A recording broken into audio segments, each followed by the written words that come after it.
All right, hi everyone. So today I've got with me Jamie Keeling, who has been absolutely nailing it on TikTok. So I just want to give a very quick overview first. So firstly, hi Jamie, how you doing? Howdy guys, how you doing, Matt? Awesome. Thanks for jumping onto this call quickly. So a quick overview. Essentially, about several months ago, I went on to Jamie's podcast, which is called Optimize Me Now. You'll be able to find that on all the usual sort of channels.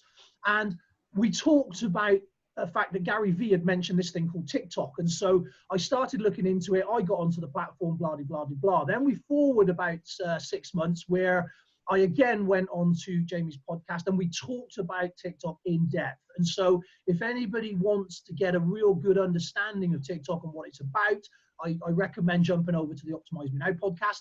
And then from the back of that, then basically Jamie ran with the tips that I gave him. We've been in contact since. We've worked together with regards to making sure that everything's being done in the right way. And the result is that as of this morning, Jamie was at 1,006 followers. That's now grown again in the interim. And so, first of all, my first question, Jamie, is who are you for the people that don't know? What is it you do? Thanks, Matt. It's a pleasure to come on here and chat to you about this. As you mentioned, I'm a podcast host. I've been doing the Optimize Me Now podcast for just about 2.5 years, which is basically themed around having inspiring conversations and enlightening conversations with people who you probably never heard of, although I've had a few more well-known names on there as well.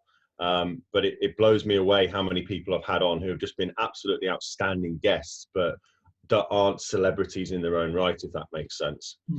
So my main thing is around business performance coaching and personal performance coaching. I work a lot with businesses. My experience is in the construction sector, so I work a lot with construction businesses. And it's around systemizing for performance. It's about how can we get more out of those businesses and make sure that they're on solid foundations before we start looking at growth. And what a lot of coaches will do is they'll focus on, right, how can we scale revenue? How can we grow the business? But for me, I'm a business, if you want to call me a coach, who's been in business for well over a decade before I got into the whole coaching game. So I understand from growing my own family business from 2 million to 4.5 million in the space of 12 months. I know how painful it is to go through revenue growth without making sure you've got the right systems, the right structure, and essentially the right foundations in place before you go after growth. And so that's really what I focus on with my clients. Okay, awesome. Yeah. So a very quick question, and then I'll start sort of asking some questions if you don't mind. So the first question is basically, how long has this process taken to get from 0 to what was 1,006 this morning? 13 days. 13 days. Awesome. Right. So that's pretty rapid by anyone's standard. So, okay. So we've established then what it is you do. And I mean, you're a serious player. You're not just some random dude. You actually do know what you're talking about when it comes to this kind of stuff. So the first question then really is what incentivizes you to think TikTok is somewhere that you should be putting some energy into? So for me, I was actually, obviously you mentioned you came on my podcast and we talked about it a few weeks ago, and it was just an amazing episode. You shared so much stuff on there that really was the final nail in the coffin for me in terms of, I really need to get my ass moving and get on this. You know, everybody talks about what Facebook was 10 years ago and what Instagram was 5 years ago and what LinkedIn is potentially now, or even what that was a few years ago, and the reach and the potential and all this kind of stuff. And as anyone who's ever heard of Gary Vee will know, Gary Vee is quite prolific on the platform of TikTok, and he talks a lot about it being the next big thing. I think the big thing that held me back, and I think holds a lot of people back from actually getting started on TikTok, is that we failed to see who the demographic really is now and what the real potential for people who are in business or thought leaders or influencers have on in terms of organic growth on the platform. And when you log on, when you first go onto TikTok, as it was for me, all I could see was a bunch of scantily clad women who were doing all these ridiculous, I mean, some of them were quite impressive, don't get me wrong, but doing these dances to these different songs. And I'm looking at it thinking, I'm business. Like, how does dancing and music relate to business? But then I think the final hurdle that we overcame on that podcast episode with you was helping me understand not just the depth of potential on the platform for someone like me, but also how I could create very short form content on that platform that was relevant to what I do and my niche and my skill set. Yeah, yeah. So that leads me really to my next question, which is, what is the kind of content that you're putting out there? So, I mean, I say quite categorically, I've never twerked, although I might for enough money. I'm assuming that you haven't twerked yet either. I don't want to put people off, Matt. Christ.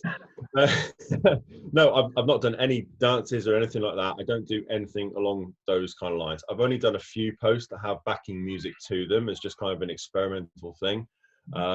And most of the content has been around the theme of personal or business performance. It's around, I suppose you could broadly categorize it as business coaching or life coaching stuff with a really heavy focus on mindset stuff.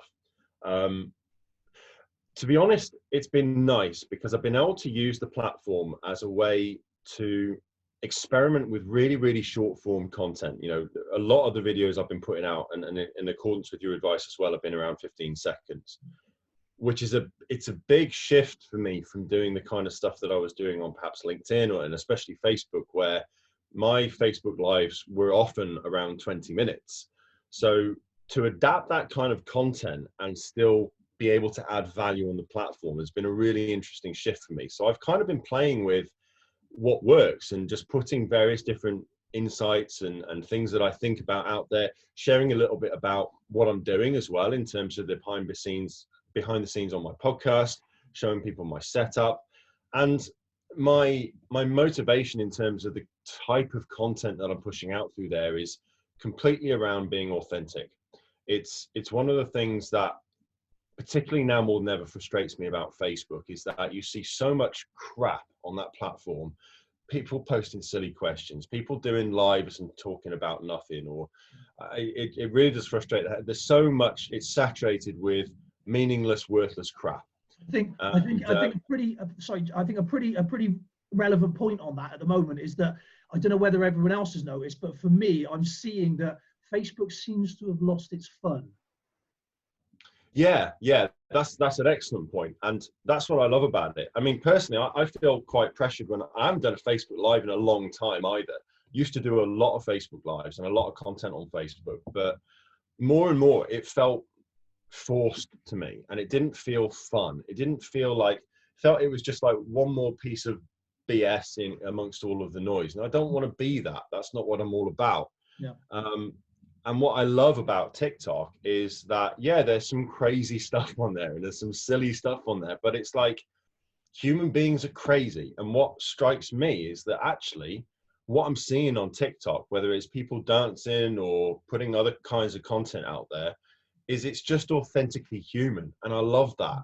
And, you know, anyone who goes over to my TikTok is going to see content on there from me that they will never have seen on any other platform. They may have seen glimpses of that in my podcast because that's very long form and I'm getting much more relaxed with that now.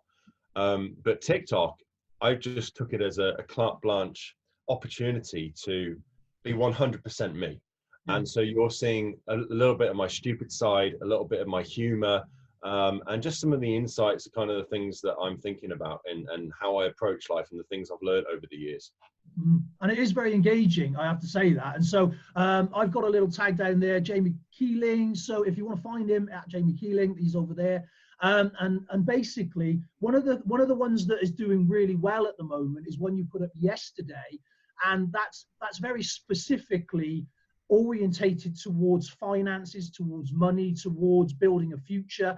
And ironically, the thing that people accuse TikTok of is that it's, you know, it doesn't take anything seriously, is actually the complete opposite, because that's one of the ones that have gone really well for you, and that is actually a very serious topic.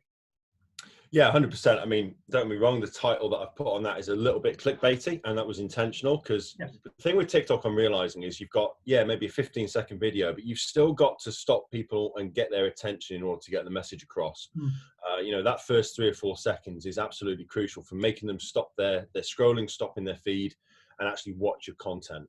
And the one that you mentioned there is just talking about, right, well, you know, do you want to earn 52K a year tax-free for doing absolutely sod all? So it's essentially talking about passive income, and it's a short 20-second video. And to date, right now, I'm looking at this, it's had 47,000 views. It's had over 3,500 likes. It's had a whole bunch of comments and getting lots of really good interaction on there. Not all of it positive, but you know, that's part of the course of social media. Yeah, And sorry, Jamie. I was going to say, my question on that is, what do you think that would cost you in Facebook spend if you was trying to get that kind of reach on ads?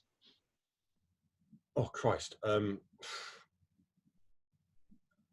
I wouldn't be able to tell you. I mean, there would definitely be a cost there. I mean, in terms of my experience running Facebook ads, I've put kind of small amounts, generally speaking, down and paid 20, 30 quid for an ad set over 7 days and got around 1,500 views on a video on my page. So if you extrapolate that out, I mean, that's what, 10, 30 times the reach for zero ad spend. So 30 times 20, 30 quid. It's not, you know, it's about £1,000. It's not an insignificant amount of money.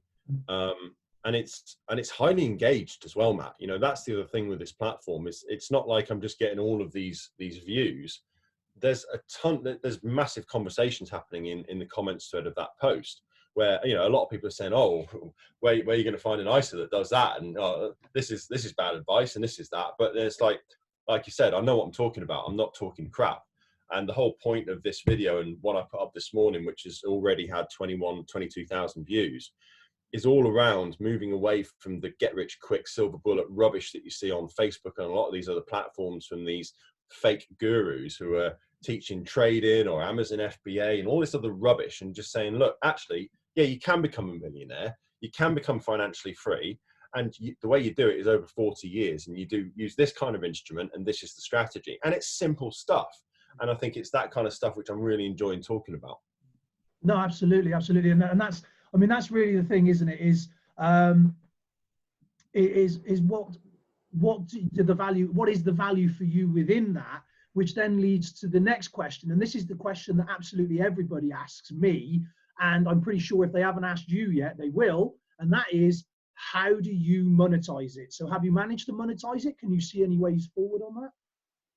I've not monetized. I've been doing this 13 days, Matt. So it's very, very early days. Doesn't stop me asking the question. Yeah, no, totally. And it's a great question. And it's actually one of the questions that I asked you on that podcast, and quite rightly so, because it's like, well, getting all of these views and all of these likes and stuff is great for a nice dopamine hit throughout the day. But at the end of the day, if you're doing this as marketing for a business, what's the ROI? Why should I be putting my time into this? What I can tell you is that already in 13 days, I'm growing my Instagram account without really doing anything on Instagram, which is interesting because I've linked my Instagram to my TikTok.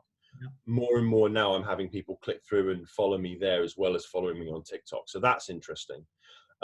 My link on my bio goes straight to my podcast, and I'm seeing more people now clicking through to my podcast, which means more people are downloading and listening to my show and becoming subscribers.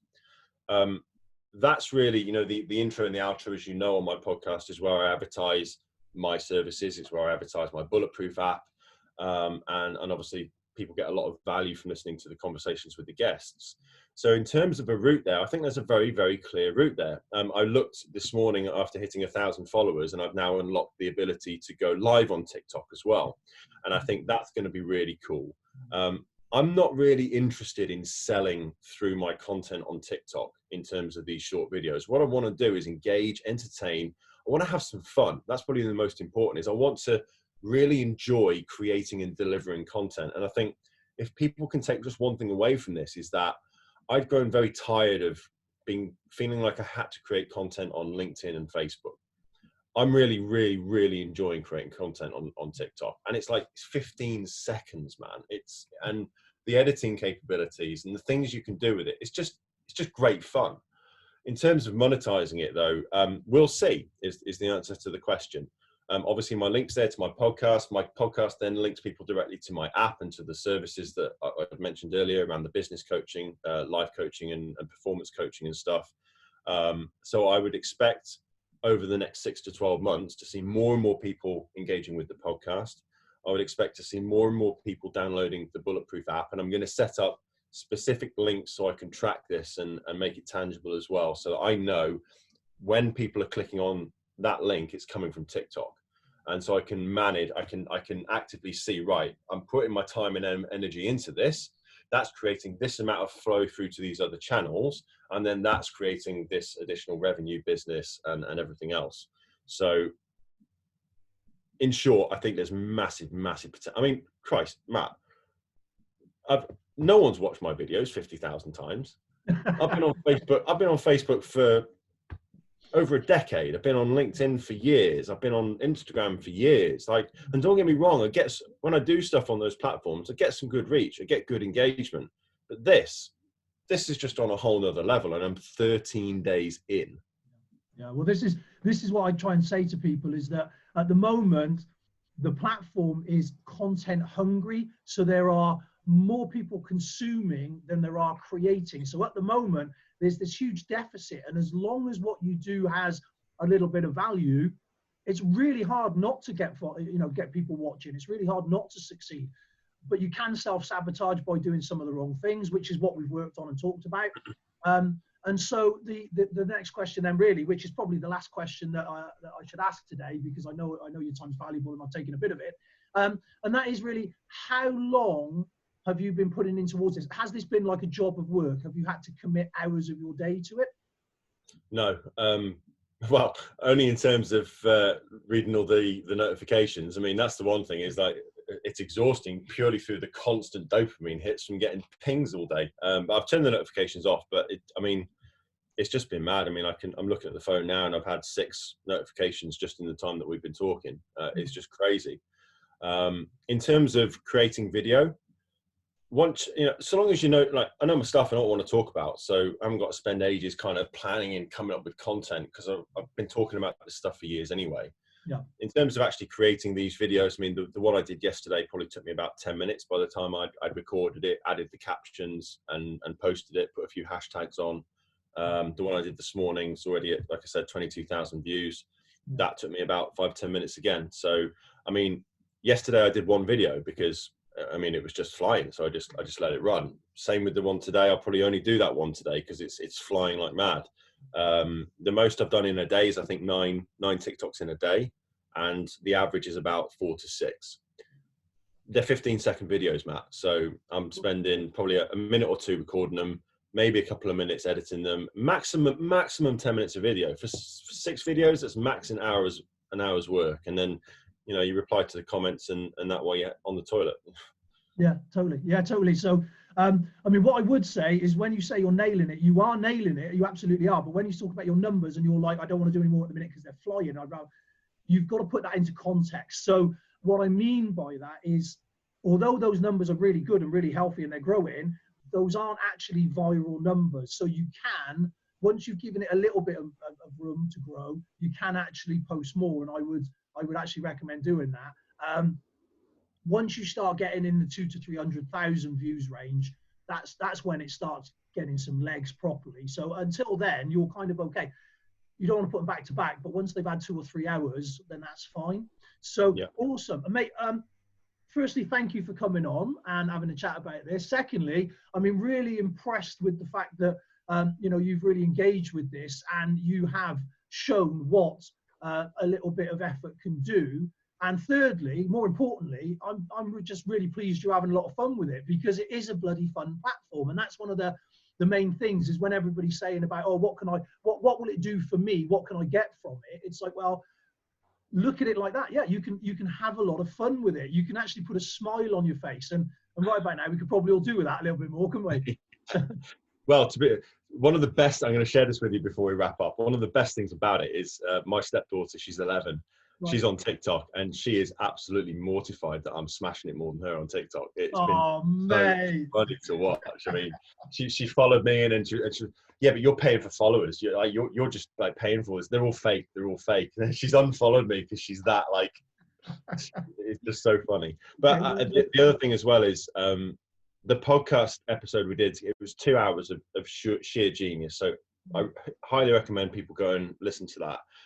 But the icing on the cake that's really cemented the success that I've had in such a short amount of time is absolutely the conversations and the work we've done one-to-one after that as well. So if anybody is got any questions, or like, the podcast's a great place to start, but working with Matt is like the stuff we've done together, the conversations, mate, they've been so helpful, and it's made a big difference. I can see that.